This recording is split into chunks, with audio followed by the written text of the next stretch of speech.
नमस्कार माझ्या लाडक्या बाळांनो, मी आहे तुमची लाडकी आजी. कसे आहात सगळे? आपल्या नवीन व्हिडिओमध्ये तुमचं स्वागत. बाळांनो, आज तुम्हाला मी अशा एका मुलाची गोष्ट सांगणार आहे. तो तुमच्यासारखाच गोड आहे, पण जरासा भित्रा आहे. त्या मुलाचं नाव आहे पिंटू. तर ह्या पिंटूला ना सतत असं वाटायचं, अंधारात घराच्या कोपऱ्यात किंवा झाडाच्या पाठीमागं भूत असतं आणि हे भूत आपल्याला खाऊन टाकेल. तर या गोष्टीचं नाव आहे गच्चीवरचं भूत. तर झालं असं बाळांनो की नुकतीच पिंटूची परीक्षा संपली होती आणि तो आईबाबांसोबत मामाच्या गावी गेला होता सुट्ट्यांना. तुमच्यासारखंच मामाचं गाव म्हणजे कौलारू घर, मोठं अंगण आणि गच्ची. उन्हाळ्याचे दिवस होते म्हणून सगळेजण वरती अंथरूण टाकून झोपायला गेले होते. गार वारा सुटला होता. आजीकडून गोष्टी ऐकता ऐकता पिंटूला कधी झोप लागली समजलंच नाही. रात्रीचे काहीतरी 2 वाजले असतील. पिंटूला अचानक जाग आली, कारण त्याला तहान लागली होती. त्याने डोळे किलकिले करून इकडे बघितलं. सगळीकडे सामसूम.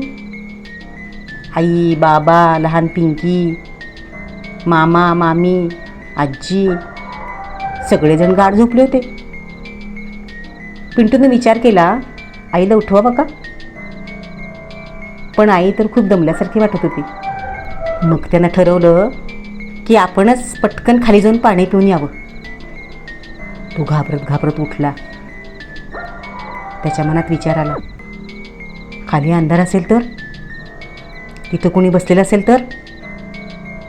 पण तहान इतकी लागली होती की त्याला जावंच लागलं. तो हळूहळू पायऱ्या उतरत असताना त्याला जुन्या चित्रपटातलं म्युझिक आठवत होतं. टाडा टाडा टाडा ढेंग टडा ढेंग टडा ढेंग टडा ढेंग टडा ढेंग टडा ढेंग टडा ढेंग. स्वयंपाकघरात जाऊन त्यानं गटागटा पाणी प्यालं. हुश, इथं कोणीच नाही आहे, चला असं म्हणत तो स्वतःवरच खुश झाला आणि पुन्हा गच्चीवर जायला वळला. पटपट पायऱ्या चढून तो वळत असताना गच्चीवरच्या दरवाजात पोचणार इतक्यात त्याला वाटलं कुणीतरी मागून त्याचा शर्ट ओढतं. पिंटूला दरदरून घाम फुटला. त्यानं पळून जायचा प्रयत्न केला, पण त्याला कुणीतरी मागून धरून ठेवल्यासारखं वाटत होतं. समोर आई बाबा झोपलेले दिसत होते, पण त्याच्या तोंडून काही शब्द फुटत नव्हता. पिंटूला वाटायला लागलं, झालं आता मला भूत खाऊन टाकणार. त्याने डोळे गच्च मिटले. राम राम राम राम राम राम राम राम, देवा मला वाचव रे बाबा. भीमरूपी महारुद्रा वज्र हनुमान मारुती, वनारी अंजनी सुता रामदूता प्रभंजना. पण तरी पिंटूचा शर्ट काही सुटला नाही. असलं कसलं डेंजर भूत आहे असा विचार करत पिंटूचा पार थरकाप उडाला. त्याला इतकी भीती वाटायला लागली की भीतीपोटी त्याची चड्डी देखील ओली झाली. तरी शर्ट पकडलेलंच होतं. आता पिंटूला वाटलं, या भूतानं आपल्याला इतका वेळ कसं काय पकडलं असेल, आणि पकडले तरी देखील तो आपल्याला खात नाही आहे.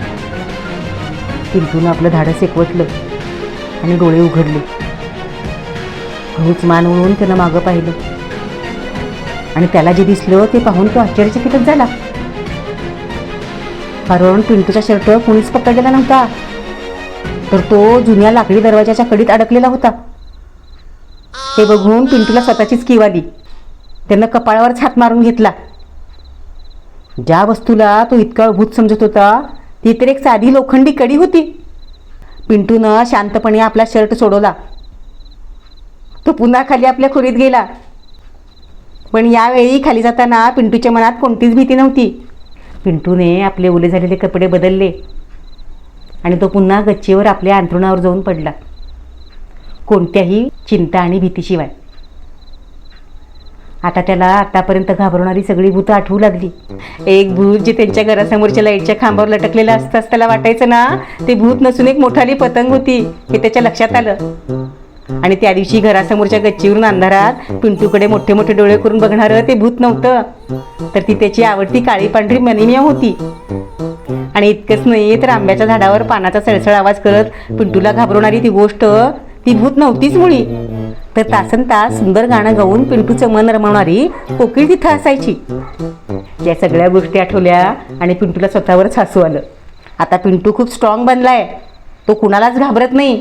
कारण त्याला माहिती आहे भीती फक्त आपल्या मनात असते आणि धाडस दाखवून भीतीवर विजय मिळवता येतो. मग बाळांनो, समजलं ना? भूत बीत काही नसतं. अशा गोष्टींची भीती कधीच बाळगायची नाही. अंधाराची जर भीती वाटली तर तिथं बघायचं काय आहे ते, आणि मग बघा भीती कशी पळून जाते. बाळांनो, गोष्ट आवडली असेल तर कमेंटमध्ये नक्की सांगा. आणि आपल्या लाडकी आजी या चॅनलला लाईक, शेअर आणि सबस्क्राईब करायला बिलकुल घाबरू नका. मग पुन्हा भेटूयात नवीन गोष्टीसह नवीन व्हिडिओमध्ये. तोपर्यंत हसत राहा, खेळत राहा. बाय.